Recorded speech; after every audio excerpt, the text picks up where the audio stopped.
భారతదేశంలో వినియోగించేటువంటి ప్రతి సెల్ ఫోన్లో కూడా ఒక అప్లికేషన్ అదేనండి ఒక యాప్ తప్పనిసరిగా ఉండాలంటూ కేంద్ర ప్రభుత్వం స్పష్టం చేసింది.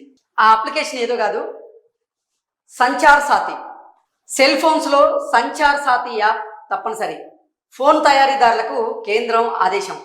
దేశంలో ఇకపై విక్రయించేటువంటి ప్రతి సెల్ ఫోన్లో కూడా సంచార్ సాథి యాప్ ఉండాలంటూ టెలికాం శాఖ స్పష్టం చేసింది. ఈ అప్లికేషన్ను కొత్త ఫోన్లలో తప్పనిసరిగా డిఫాల్ట్గా ఇన్స్టాల్ చేయాలని ఫోన్ దిగుమతిదారులు తయారీదారులకు టెలికాం శాఖ ఆదేశాలు జారీ చేసింది. 90 రోజుల్లోపు ఈ నిబంధనలను అమలు చేయాలంటూ స్పష్టం చేసింది. ఇప్పటికే విక్రయించినటువంటి ఫోన్లలో సాఫ్ట్వేర్ అప్డేట్ ద్వారా ఈ అప్లికేషన్ను ఇన్స్టాల్ చేయాలని పేర్కొంది. ఈ దిశగా తీసుకున్నటువంటి చర్యలకు సంబంధించినటువంటి కంప్లైంట్స్ నివేదికకు 120 రోజుల్లోపు సమర్పించాలంటూ తెలియజేసింది. అంతేకాకుండా ఈ అప్లికేషన్ ఫోన్ యూజర్లకు స్పష్టంగా కనిపించేలాగా ఇన్స్టాల్ చేయాలని కూడా కేంద్రం సూచించింది. మొదటిసారి డివైస్ సెటప్ సమయంలోనే ఇది యూజర్లకి అందుబాటులో ఉండాలని కేంద్రం స్పష్టం చేసింది. ఈ యాప్ పనితీరుకు సంబంధించిన ఎలాంటి పరిమితులు విధించవద్దు అంటూ కూడా మార్గదర్శకాలను అయితే పేర్కొంది. నిబంధనలు పాటించని వారిపై చట్టపరంగా చర్యలు ఉంటాయంటూ కూడా టెలికాం శాఖ తెలియజేసింది.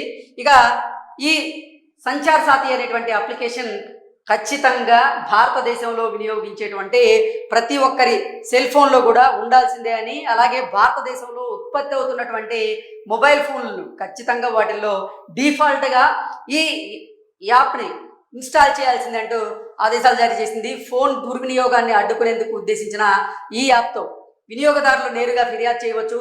మొబైల్ IMEI నెంబర్ దుర్వినియోగమైనటువంటి సందర్భాల్లో ప్రభుత్వం దృష్టికి తీసుకొచ్చింది. ప్రతి ఫోన్కు ఉండేటువంటి ప్రత్యేక సంఖ్యను IMEI అంటారన్న విషయం అందరికీ తెలిసిందే. ఫోన్ చోరీలు ఇతరత్ర మోసాలను అరికట్టేందుకే ఈ విధానాన్ని ప్రవేశపెట్టారు.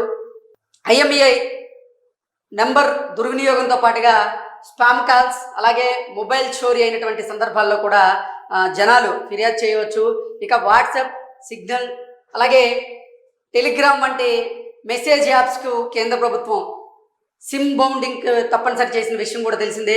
దీంతో నిరంతరం సిమ్ యాక్టివ్గా ఉన్నటువంటి ఫోన్లోనే మా మెసేజింగ్ యాప్స్ వాడడం కుదురుతుంది, లేకపోతే కుదిరేటువంటి అవకాశం అయితే లేదు. సిమ్ తీసేసిన, అలాగే మరో సిమ్ పెట్టినా, లేక సిమ్ డీయాక్టివేట్ అయినా ఆ అప్లికేషన్ అయితే ఆగిపోతుంది. సో ఆ కొత్త నిబంధనను కూడా కేంద్రం అయితే తప్పనిసరి చేసింది. ఇక వాట్సాప్ వెబ్లో లాగిన్స్ కూడా ప్రతి 6 గంటలకు ఆటోమేటిక్గా లాగౌట్ అవుతాయి. యూజర్స్ మళ్ళీ లాగిన్ చేసుకోవాల్సి అయితే ఉంటుంది.